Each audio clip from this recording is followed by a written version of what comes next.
Hey guys, Chris Udemy here. Hope you guys are enjoying all of the new content as of late. It's been a blast to put together. And keeping in the theme of doing stuff that's really, really fun, today we're going to be looking at this solo from 99 Ways to Die by Megadeth. Let's take a look.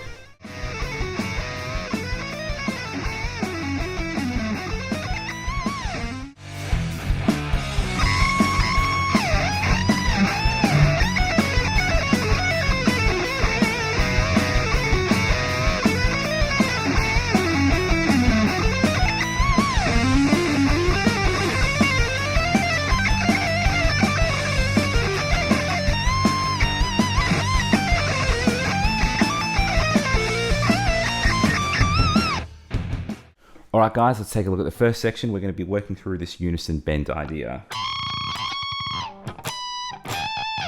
I'm playing 21 of the first string and then bending 24 of the second string twice. I move it back 2 frets, so I'm going to do a dead note. And then do that bend from 19 of the first, 22 of the second. And then I want to play 17 of the first, 20 of the second string. So you notice the distance of those two notes is obviously going to be a whole step. And the fretting will be 3 frets as well. So we've got... Then I work into this F sharp minor pentatonic lick. I'll play it for you slowly and then we'll do it again note for note, nice and slow.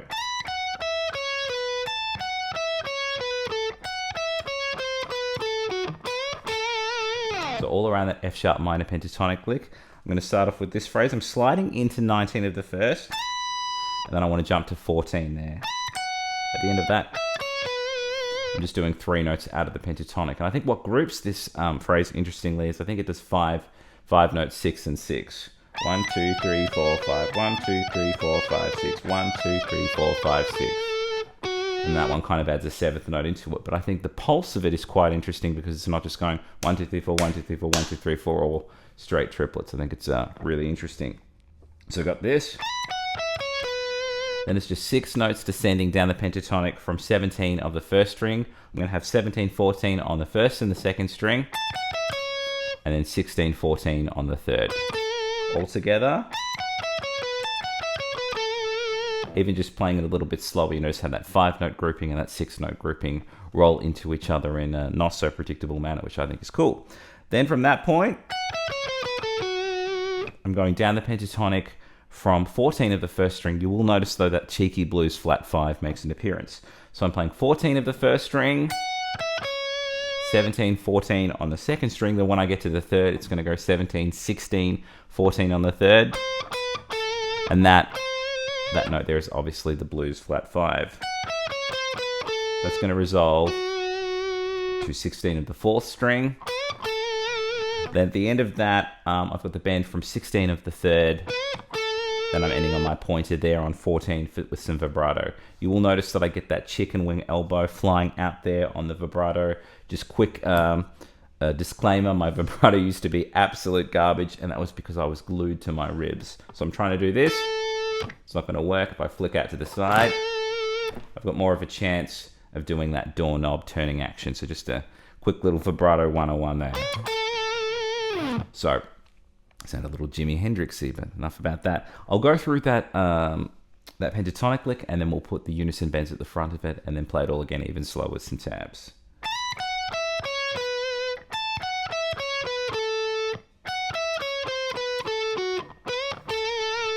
Let's try it from the start, and then we'll do it again even slower with some tabs.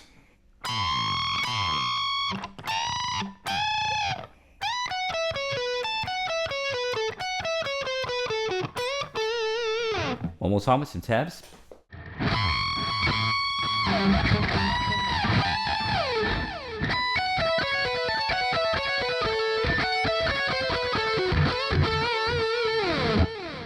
Okay, so the second section will deal with the next 4 bars. We're still in the F sharp minor pentatonic. I'm going to work with a lot of these sort of unison double stop chordal ideas.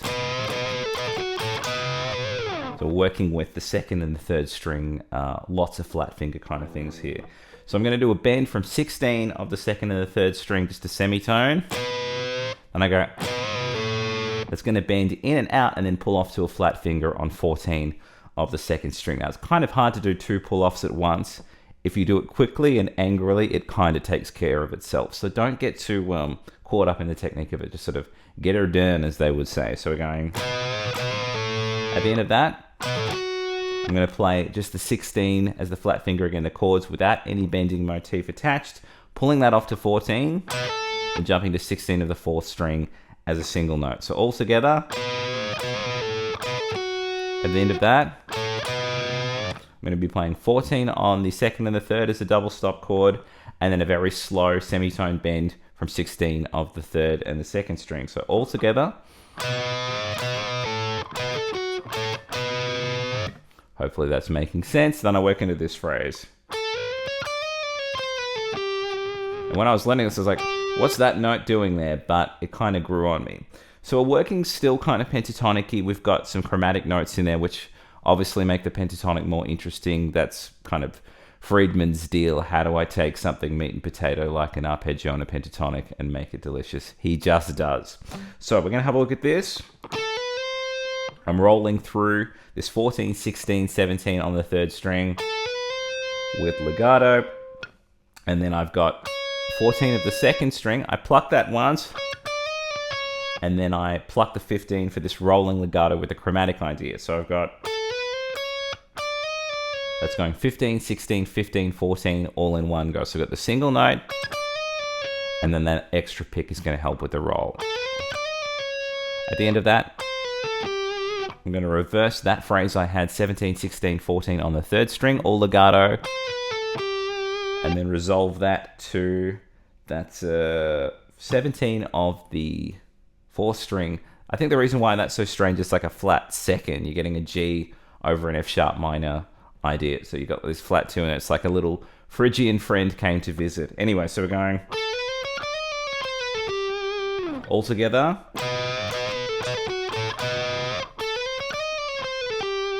And we've got a little bit of a blues lick and then something diminished. I'm going to do sort of a vibrato double stop on 14 of the 2nd and the 3rd string. Then working my way down the pentatonic, 16, 14 as a pull off on the 4th string and jumping to 16 of the 5th. At the end of that, it's not quite a grace note, but there is a pretty fast hammer on between 14 and 16 on the 4th string. Back to 14, and then I want to do a pull off from 16 to 14 on the 5th and resolve that to 17 of the 6th string. So altogether the most recent phrase. Let's have a look at what we've got thus far of this whole section, then we'll add the diminished run in at the end.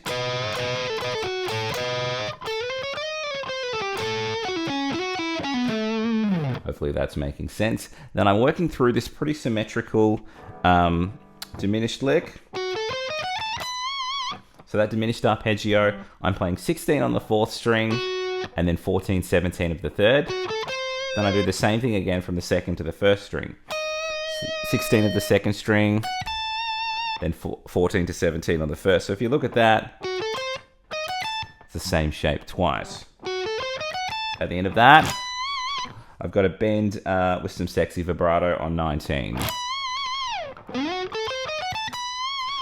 And that is the whole 2nd section. Let's play it again at a gentlemanly pace, and then we'll do it again even slower with some tabs.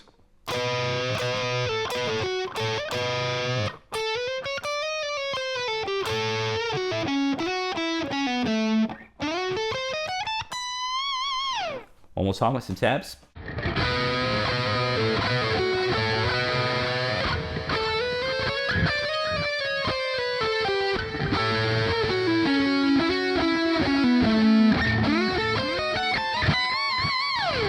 Okay, this section is an absolute mouthful. We're going to do it in chunks. So I'm going to start off with this. Most of this phrase is using 16ths or semiquavers. It is just going to start off that first note. Before it leads in, you have an 8th note or a quaver, and then the rest of it is just going to kind of be straight groups of 8 16th notes or semiquavers. Just trying to make sure I cover my bases on Europe and America with fractions and interesting denominational dialects. Anyway, here we go. At the front, we've got this. I'm playing 13 on the 5th string, hammering 15 to 16 after that. At the end of that, I'm going to do a hammer on 12, 15, 12 on the 4th. So it's hammering on and off. Then jumping back to 16 of the 5th. Okay, then the next one. That's all straight 16th note. So it's going 1, 2, 3, 4, 1, 2, 3, 4. Let's slow that down. I'm hammering, starting from 12 of the 4th string, I'm playing 12, 15, 16. Then I want to go 12, 15, 12 on the 3rd. From that point, I'm going to play 16 of the 4th into 12 of the 3rd. All together. Okay, hopefully that's making sense. Then I work into this phrase. So it's kind of a bit similar to what we had before with that rolling chromatic. I'm going to start from 15 of the 3rd string. Then I want to play 13, 14, 15, 14, 13. Now with that, once again, I think it's kind of nice to have a single note and then a picked note for that rolling legato.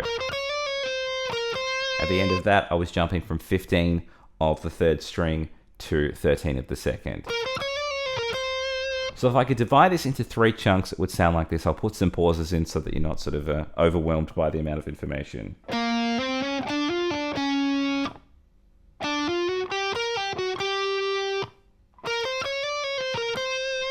Hopefully that's making sense.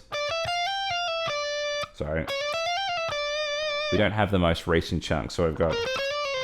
That's ended there on the 2nd string from 13. Then I work into this phrase. Let's slow that down. I'm playing 14, 15 on the 2nd string. I'm picking that. And then I'm playing 12, 13 of the 1st. So with this, to get the emphasis right, I'm sort of doing legato at the front. I'm going pick, pick, 12, 13. And then I've got a 3-note legato roll from 15, 13, 12 on the 1st. That resolves to 15 of the 2nd string. So all together.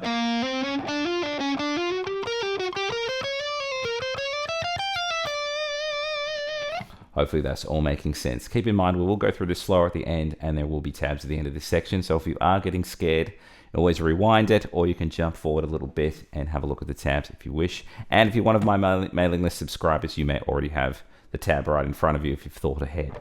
All right, so then after that, we work into this G minor pentatonic. We have changed key from section 2 to section 3. I forgot to mention that. We'll work into this phrase.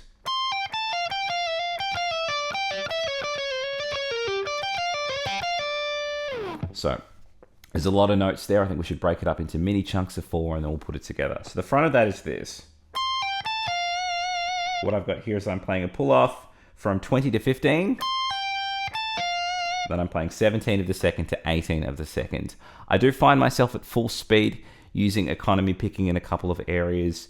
I don't want to give you too much information on my picking direction because it might not work for you. So do experiments, see what works. In some cases, doing alternates will work. In some cases, doing an economy will work as well. I don't have the best solution for everyone. So we've got this. At the end of that, I'm playing 15 of the 1st and then 18, 17, 18 as a pull-off hammer. Pull-off. It's a pull-off hammer, isn't it? So I've got, at the end of that, I'm going to play 15 of the 1st string again, and this time I'm going to go 18, 17, 15 on the 2nd string. So all together.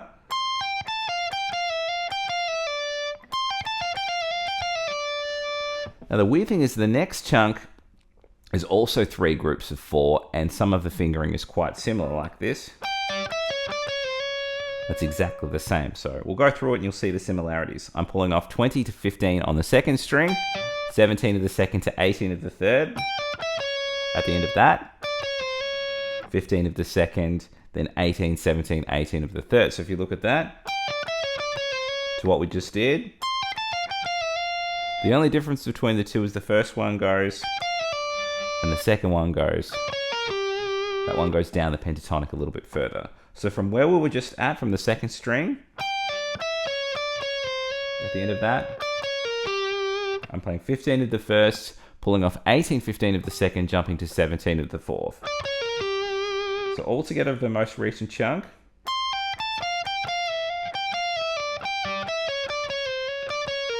At the end of that, This is nearly the same phrase twice. This is nearly the same phrase twice. The first one, I have a flat finger. The second one, I will have a cheeky bend in there. So I'm playing 15 of the second into 15 of the first, 15 of the second into 15 of the first, pulling off 18 to 15 on the second string. At the end of that, I've got a bend from 17 of the second string, so 17 of the third string, and then I'm playing 15 of the first, pulling off 18 of the second. So it'll go nearly the same thing twice. I've just got the flat finger, then the bend, and that pull-off phrase at the end of that. That is all of the third section. We'll do it again from the top, nice and slow, and then we'll do it again even slower with some tabs.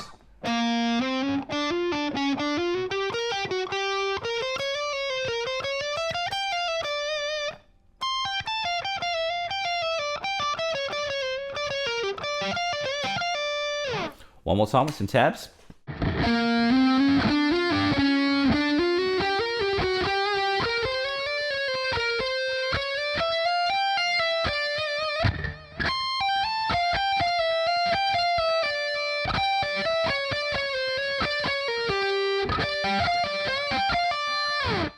All right, last section, still in the G minor pentatonic. I'm going to start off with this phrase.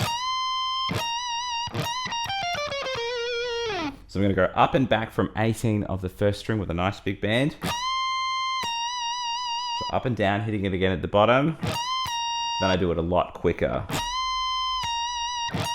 At the end of that, I'm just going down the G minor pentatonic and including that flat 5. So I'm playing 15 of the first, 18, 15 on the second, and then 18, 17, 15 on the third.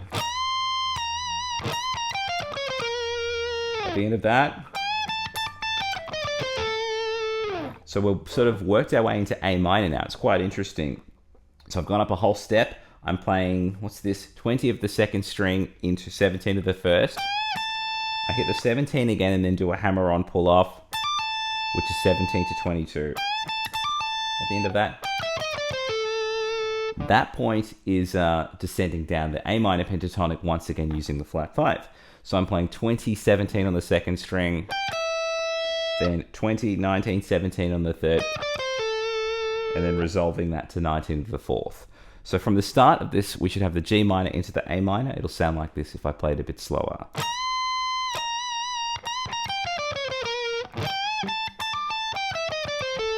At the end of that, I've got kind of this weird, almost like it's like a Lydian minor 7 flat 5-y sound. It just comes out of nowhere because we've just had so much blues town, and then we've got this weird exotic thing, Cheeky Friedman stuff that he does. So what I've got here is I'm playing 20 of the fourth string, and then I'm playing 19 to 21 on the third. I think that's a tone and a half bent. It is. So I'm trying to bend 21 of the third string to 24. At the end of that, there is there's a string skip in there. I'm jumping to 18, 20, 22 on the first. It's kind of a dotted rhythm, or even like a tripleted crotchet or quarter note. At the end of that, whole step bend with some sexy vibrato. And that is the whole fourth section, the last 4 bars. There's quite a lot going on, a G minor pentatonic, an A minor pentatonic, and then almost like an E minor 7 flat 5 arpeggio. It's a bit strange, but we'll go through it slowly, and then we'll do it again even slower with some tabs. Here we go.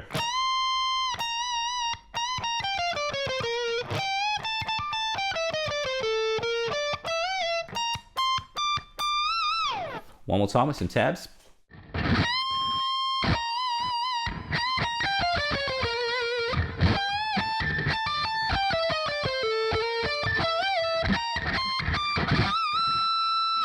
And that was the solo from 99 Ways to Die by Megadeth. Hope you guys enjoyed that. Please like and subscribe if you haven't done so already. And if you want tabs to any future lessons, all you have to do is sign up to the mailing list. I will leave a link in the description box, and I'll put a little thing down here for my MailChimp link. Also have a bunch of books out at the moment if you want to check those out through the Fundamental Changes website or on Amazon. And I've got a bunch of video courses up on Udemy and chrissuper.com as well if you want to check those out. Hope you guys are all doing well. I'll catch you all very soon.